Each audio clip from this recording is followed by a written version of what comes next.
Morning, everybody. Okay, so welcome to Friday 13th. Hope it's going to be a good day. Yeah, so I feel a bit groggy this morning. I didn't really kind of sleep all that great. I thought this morning what I'd do to carry on a bit of a theme that sort of started a bit on the solitary, which is this thing of dealing with limitations.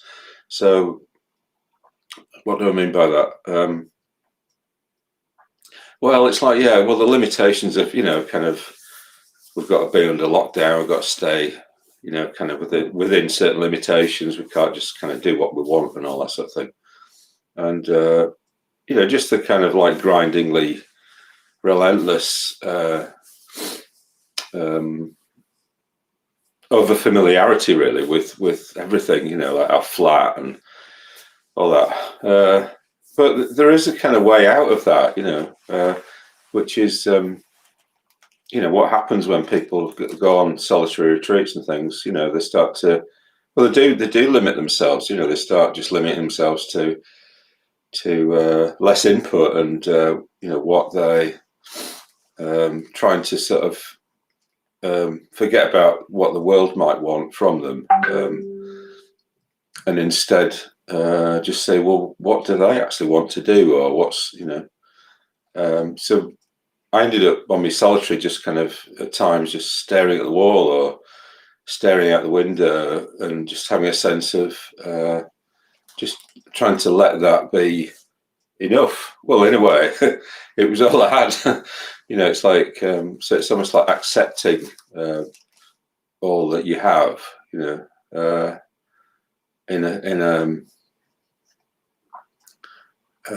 kind of uncomplaining kind of way, like not thinking, oh, I need to get beyond this bit of experience to the next bit of experience, which might be a bit more interesting, So there's something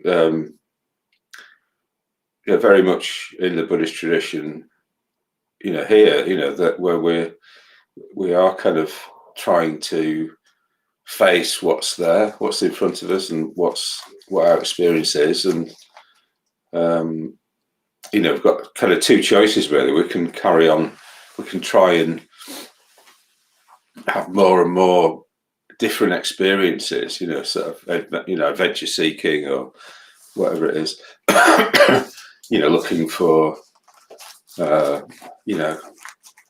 things that kind of bring us greatest status. It's interesting, isn't it, that Facebook talks about status. What's your status? It's like, and it's often a lot about, what experiences have you had, or what job have you got, and all that sort of thing. So that's one thing you can way you can approach life. It's the endless trying to get more new experiences coming in, or but the difficult with that is it just leads to a kind of like a restlessness within the soul, within your soul. And I think what happens on the solitary retreat is like we get to settle down a little bit and, in a way, kind of nourish our soul a bit more with just what it needs. It needs a bit more rest, or it needs to read a book or get interested in, give itself the space to actually do some exploration of art or something like that, or reading, thinking about things that it's interested in. So you can only really do that if you actually stop bringing in new input all the time, and just try and sort of limit things. So there's this positive sense of what limitation is, And in the Tibetan tradition, you have the Tibetan Wheel of Life, which is a famous symbol, and it's like a big disc that's being held by this demon called Yama, and Yama is sometimes called the Lord of Limitations. And it's almost like he's showing us this mirror of our lives, which is like this kind of endless wheel of repetition, and we keep trying to get away from suffering, and we trying to move towards happiness and pleasant experiences, and we just kind of keep creating the same repetitive patterns that aren't fulfilling because things fall apart, and things are unsatisfactory and that sort of thing, So when we're trying to bring things about and then they fall apart, it's tougher.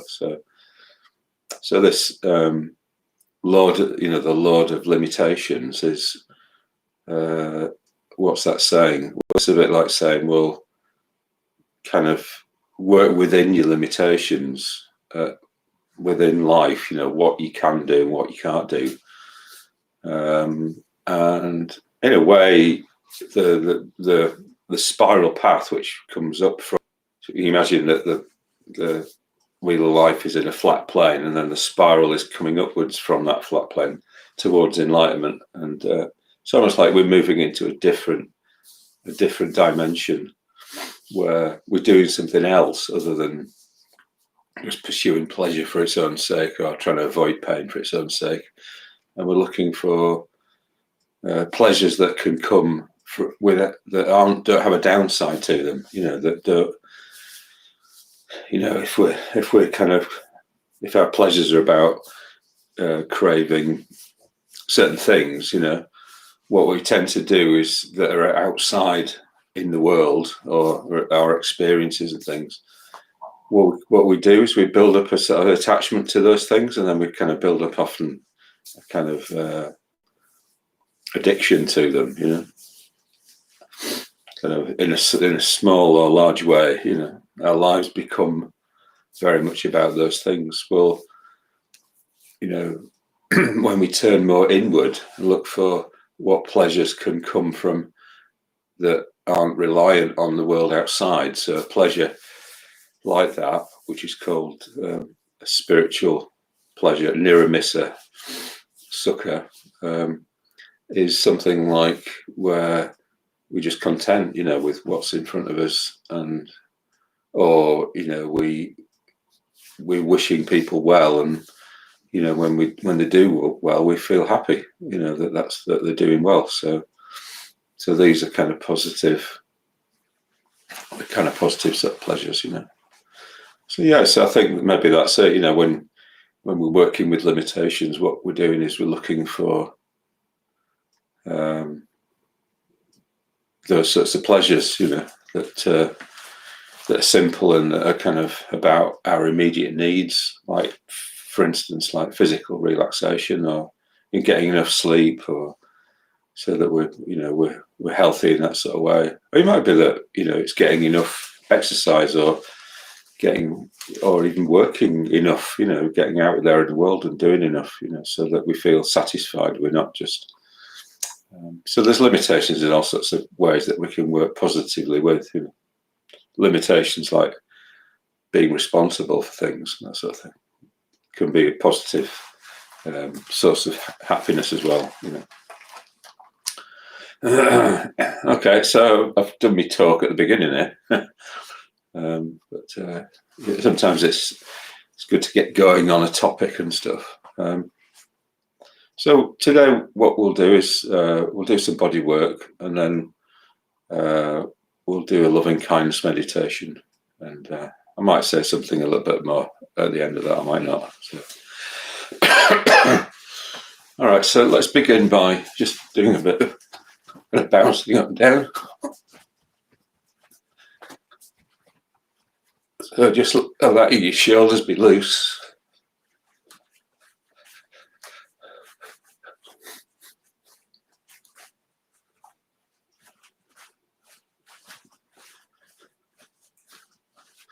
And working within the limitations of your own the state of your body, so not pushing yourself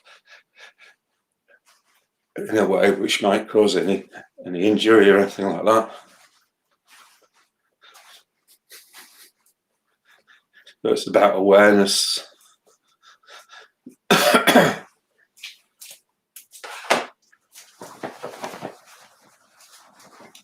And then just put your hands out, pointing outward like that, and then hunch your shoulders over and just bouncing up and down.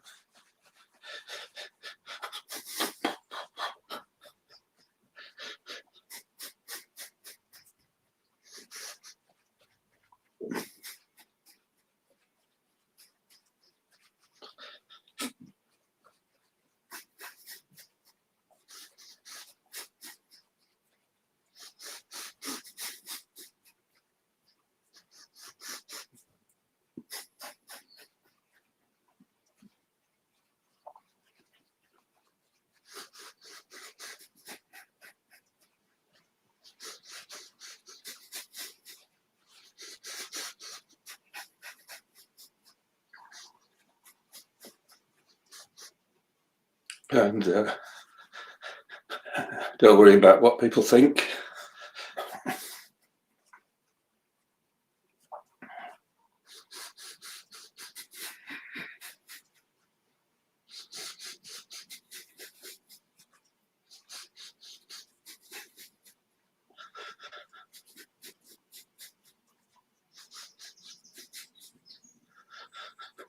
So we're doing this for long enough time that it has an effect.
Okay, and then just put your left foot forward and just gently swinging your arms.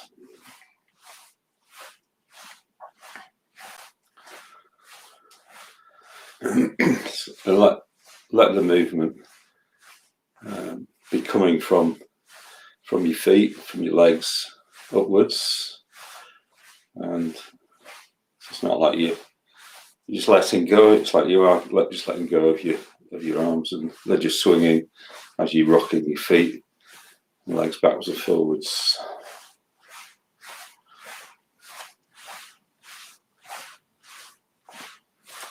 Again, just taking your time.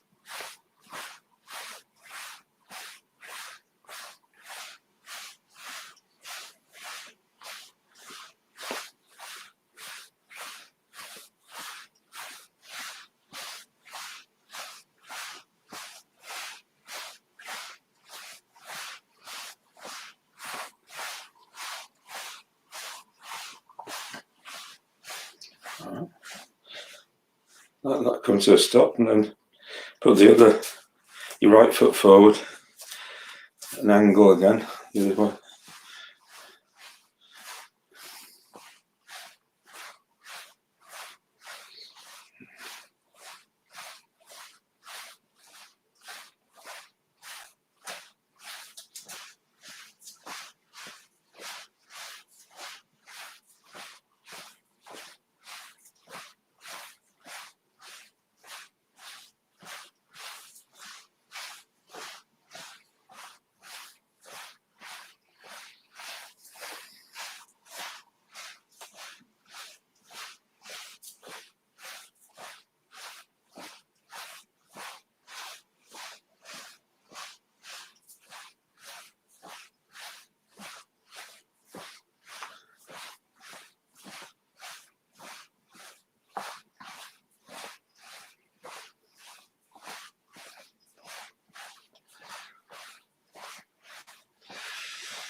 Maybe take a few deeper breaths.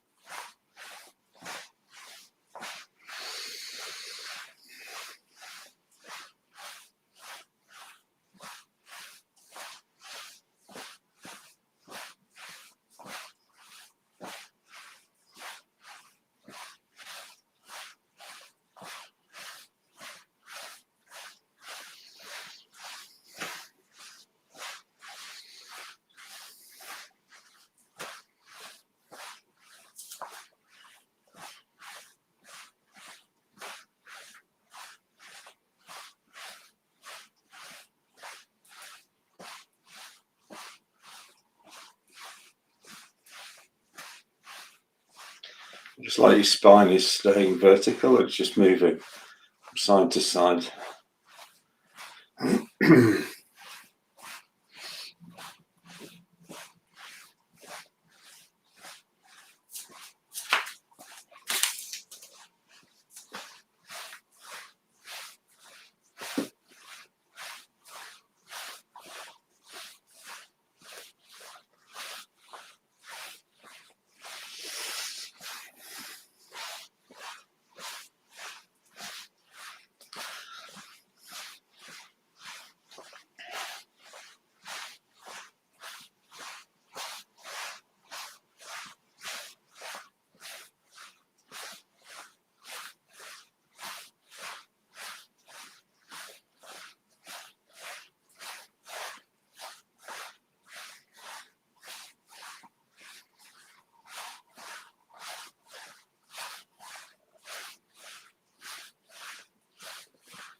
And rotate your hips.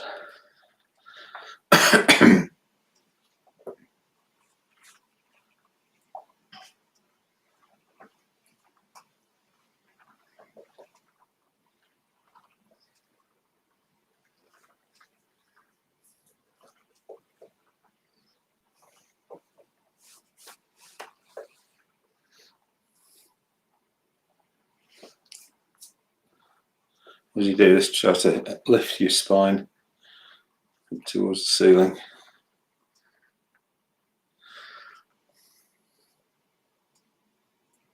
Maybe do smaller circles, slower ones.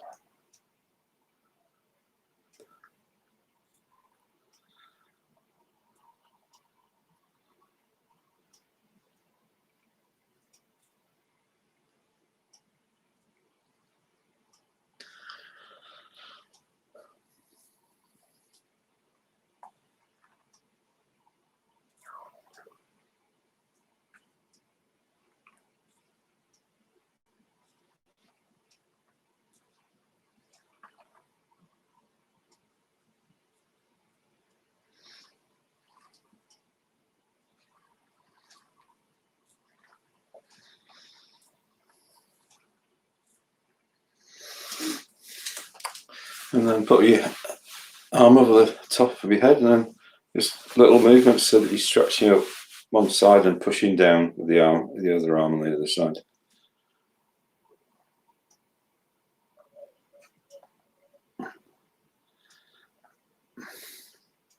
So lifting on your right side and pushing down on your left.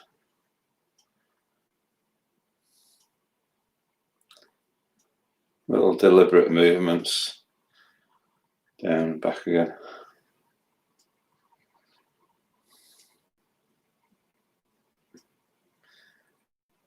And other side.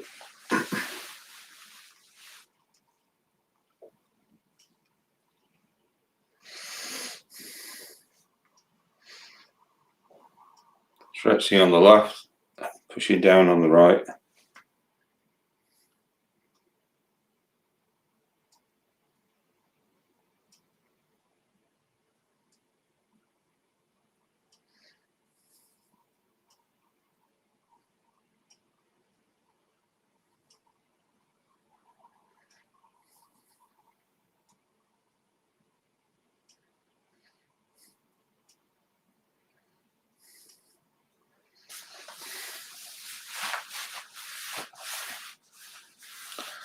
And then taking a seat for meditation.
So now you're in this new position, just pausing.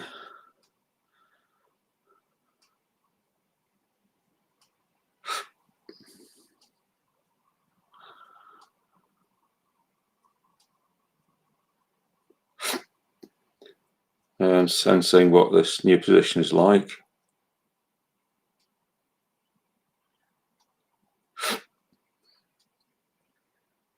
How does your body feel in this new position?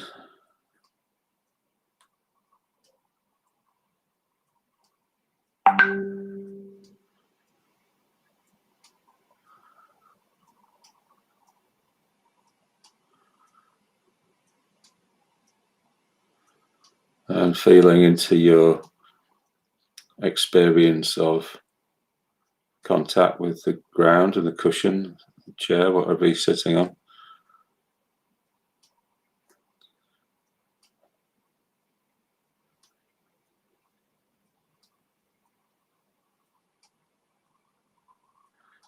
So rather than kind of reaching out to that experience and trying to kind of grab it, it's more that we just kind of feel it coming towards us as part of our life. And welcoming it in.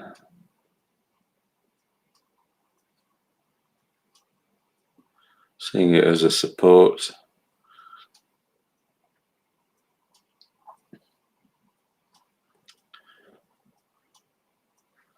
And we might naturally feel like we want to just adjust our posture so that our spine is gently curving upwards, but is taking our weight down into the ground a bit more directly.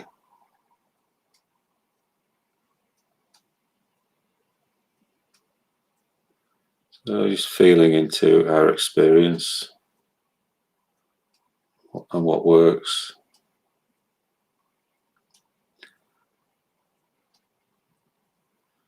So we're not basing our posture on ideas,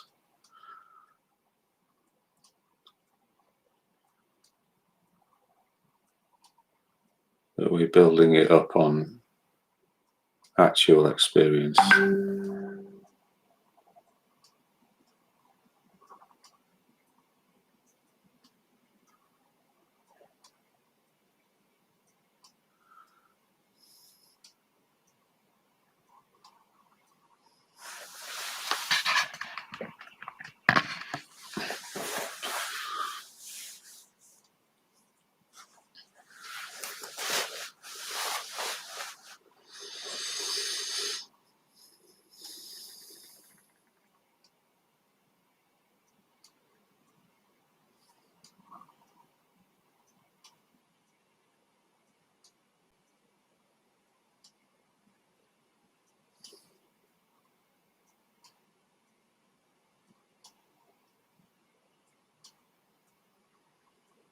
So again, let's turn to this theme of limitations, dealing with limitations or working within limitations.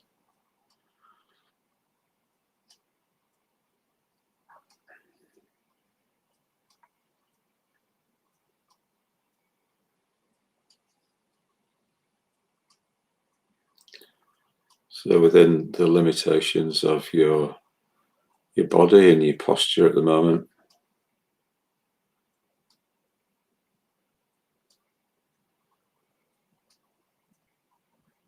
is there anything you can turn away from that's outside of your control, that you don't need to be involved with, so that you can give a bit more attention to your actual experience right here and right now?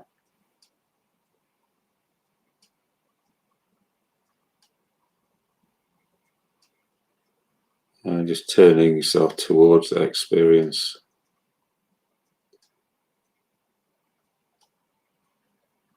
This is all you have. This is all your life is presenting you with at the moment.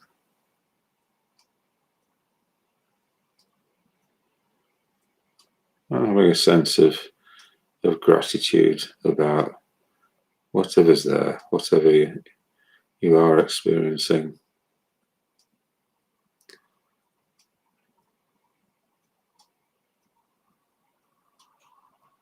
And the sense that whatever it is enough.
And resting your attention on your breathing.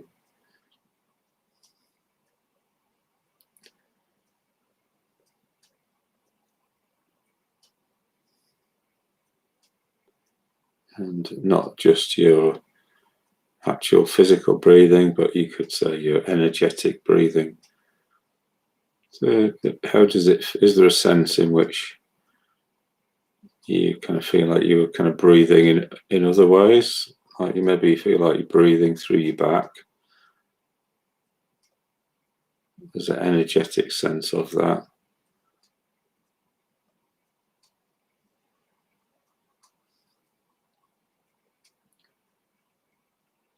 Breathing through the sides of your body,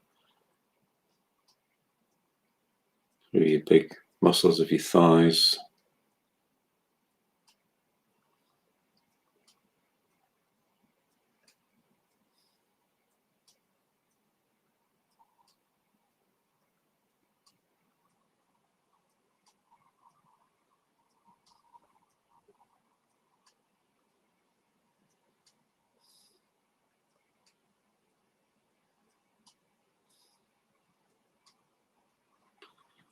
Just having a sense of completing each moment, completing each breath cycle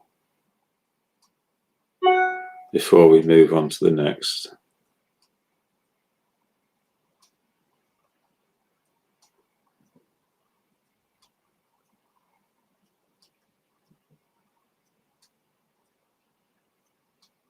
So our mind isn't running ahead of us, our actual experience.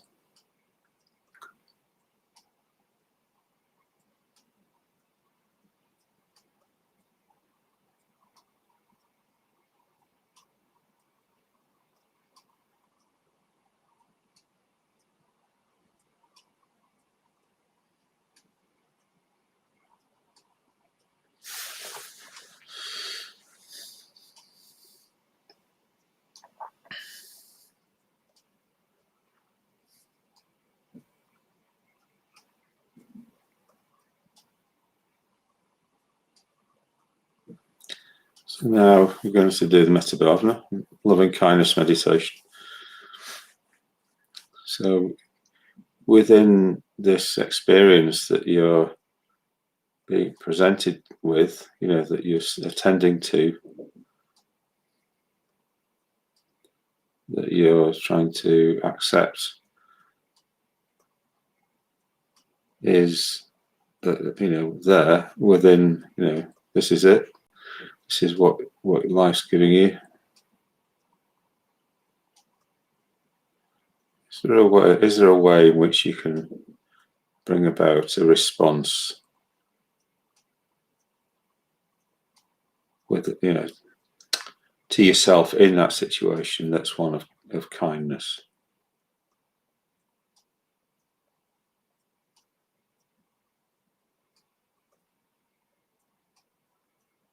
So it might be just a gentle acceptance of this as your life, and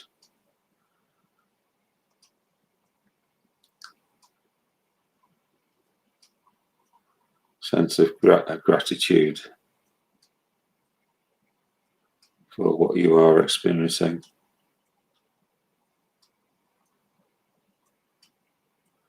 No, you're not trying to manufacture anything, just trying to make it as something real.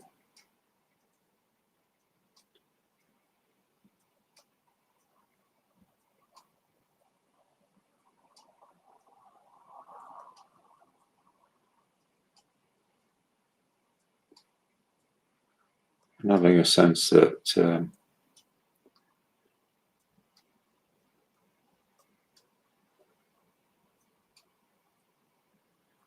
if we do take up the reins of our own life, there is quite a lot that we can have influence over and take care of.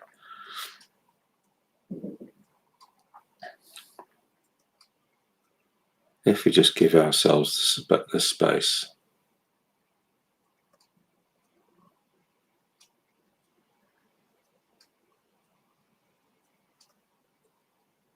So within whatever space you've created, just gently wishing yourself well.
So hopefully through this first stage of meditation, we've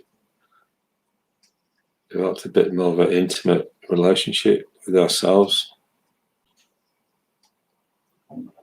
actually based in experience.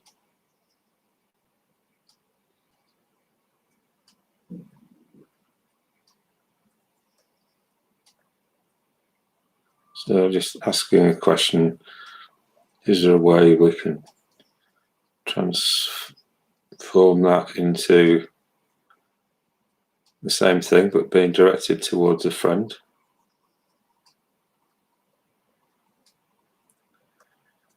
Can we connect with the sense of our friend in an intimate sort of way?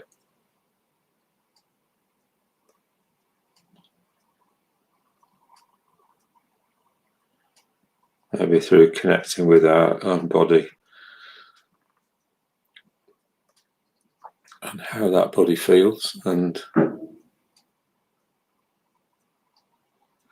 using our imagination, that our friend has a similar experience of their body.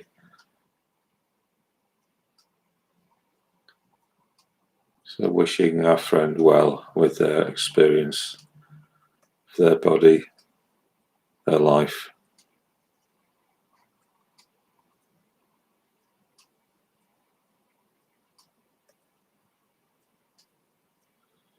So it's we're looking for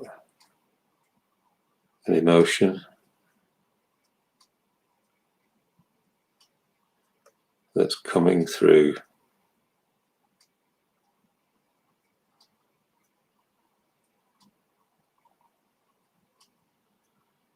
or maybe we have a sense that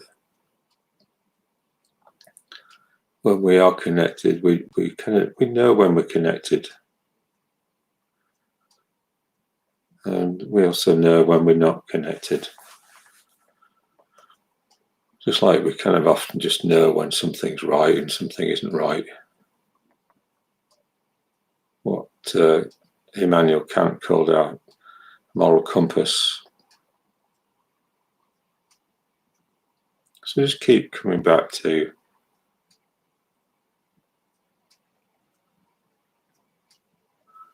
sense of kind of knowing when you're connected to your friend.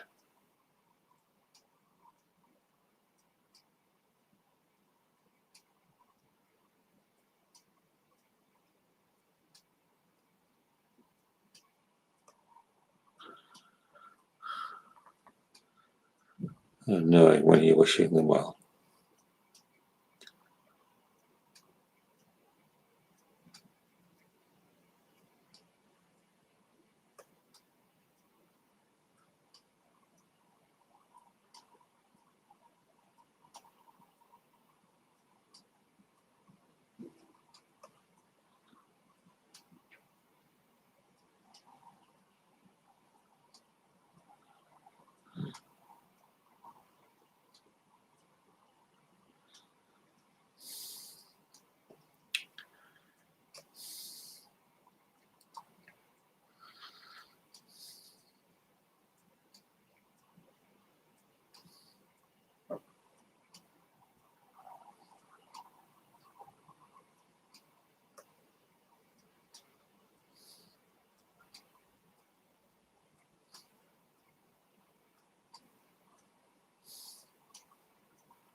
keep coming back to your connection with the ground.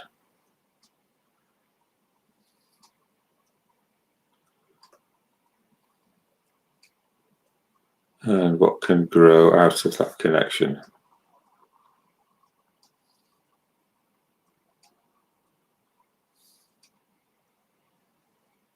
That's not abstract, it's not disconnected, it's connected to your actual experience.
So coming back to a sense of gratitude.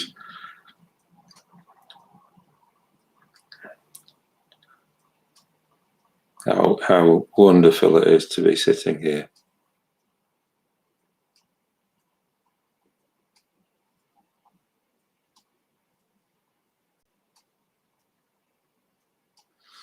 How wonderful it is to be able to connect with ourselves and with others through meditation.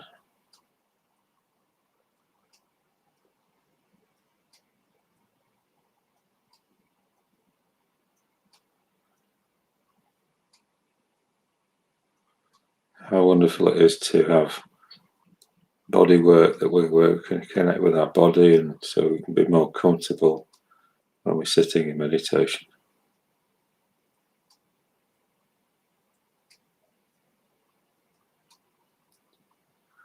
How wonderful it is to have the internet to communicate with each other, connect with each other in meditation.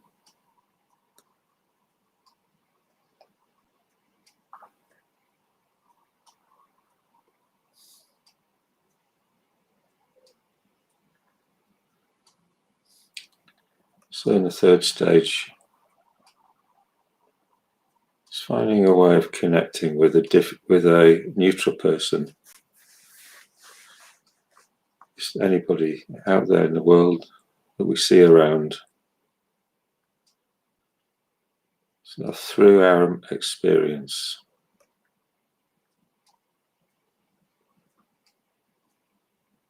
connecting to our experience,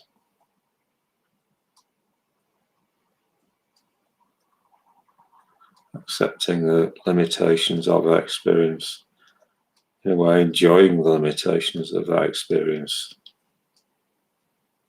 not looking for anything outside of ourselves.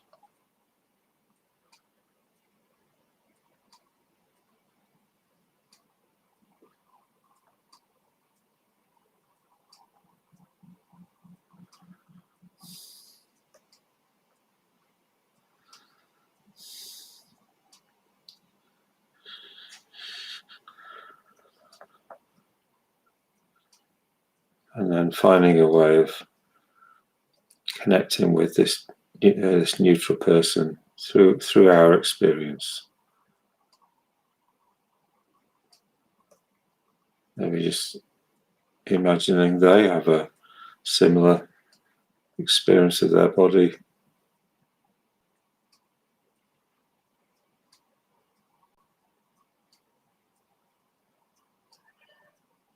We know what's real, we know what isn't real.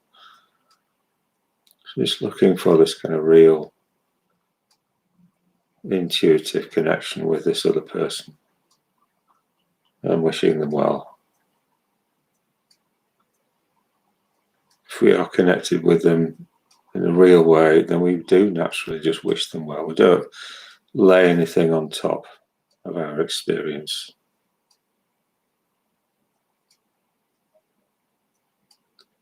If we're connected, we naturally wish them well.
So now in the final stage, asking ourselves, is there a way in which we can connect with other beings beyond the people we've dealt with in the meditation in this same way, through our experience, through our connection with our own experience?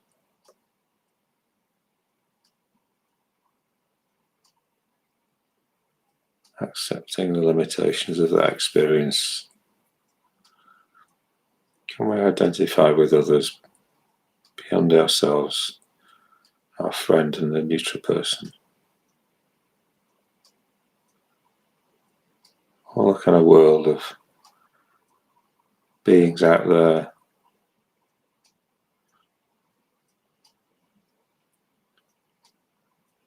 who are connected with themselves,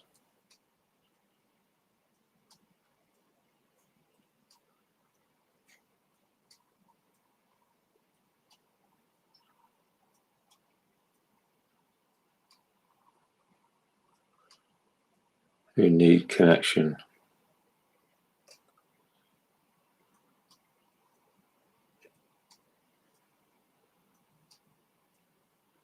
Maybe we can help them connect if they aren't connected to themselves by identifying with them. May they be well.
And just keep expanding your sphere of concern out there.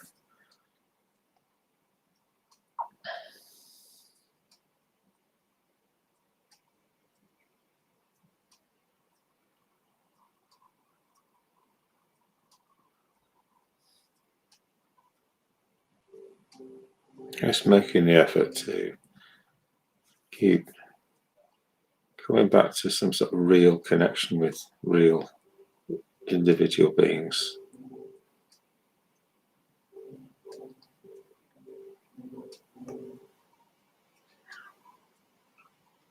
You know, we know when we're connected and we know when we're not connected.